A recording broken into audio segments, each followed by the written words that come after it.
மேற்கு ஆசிய பிராந்தியத்துல இந்த அமெரிக்க ஏகாதிபத்தியம் தொடர்ந்து மேற்கொண்டு வரக்கூடிய புவிசார் இராணுவ சூழ்ச்சிகளும் ஆக்கிரமிப்பு இராணுவ தலையீடுகளும் உலக அமைதிக்கும் சாமானிய உழைக்கும் மக்களின் உயிர்களுக்கும் மிகப்பெரிய அச்சுறுத்தலா மாறியிருக்கு.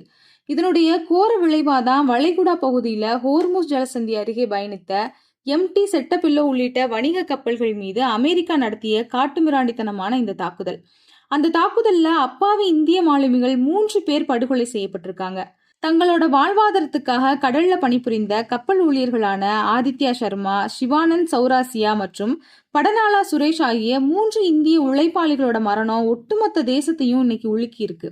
இந்த கொடூர தாக்குதலை அமெரிக்கா நடத்தி இருக்குது அப்படிங்கிறது அம்பலமான நிலையிலையும் கூட இந்த அமெரிக்க ஜனாதிபதி டொனால்ட் ட்ரம்ப் வழக்கம் போல உண்மைகளை திசை திருப்புற நோக்குல ஈரான் மீது பழி சுமத்தி நாடகம் ஆடிக்கிட்டு இருக்காரு. மறுபுறம் ஏகாதிபத்திய எஜமானான அமெரிக்காவை கடுமையா கண்டிக்காம சிஐடியு அமைப்போடு இணைக்கப்பட்டிருக்கக்கூடிய இந்திய ஃபார்வர்டு மாலுமிகள் சங்கத்தோட புள்ளி விவரங்கள் இந்த போர் சூழல்ல இந்திய மாலுமிகள் சந்திக்கக்கூடிய பேராபத்தை எச்சரிச்ச போது மோடி அரசாங்கம் அதை புறக்கணிச்சிச்சு. இந்தியாவோட வெளியுறவுத்துறை அமைச்சகம் அமெரிக்க தூதரக அதிகாரியை நேரில் அழைச்சு வெறும் வலுவான எதிர்ப்பு மட்டும்தான் பதிவு செஞ்சிருக்கு.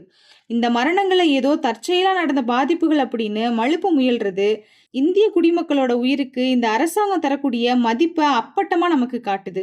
அமெரிக்காவோட பொருளாதார தடைகளுக்கு அஞ்சி பல கப்பல்கள் வெளிநாட்டு கொடிகளோட இயங்கினாலும் தாக்குதலுக்குள்ளான இந்த 3 கப்பல்களுமே இந்திய வர்த்தகத்துடனும் இந்திய துறைமுகங்களுடனும் ஆழமான ஒரு தொடர்பை கொண்டிருக்கு. லாப வெறி பிடிச்ச கார்பரேட்டுகளோட பாதுகாப்புக்காக பேசுற இந்த மோடி அரசாங்கம் போர்க்களத்துல சிக்குண்டு தவிக்கக்கூடிய இந்திய மாலுமிகளோட பாதுகாப்பை முற்றிலுமா பலி கொடுத்துக்கிட்டு வருது. இந்திய அரசு உடனடியா அமெரிக்காவோட இந்த தாக்குதலை திட்டவட்டமா கண்டிக்கணும். அது மட்டும் இல்லாம இந்தியர்களோட மரணத்திற்கு இந்த அரசாங்கம் தான் பொறுப்பேற்கவும் செய்யணும்.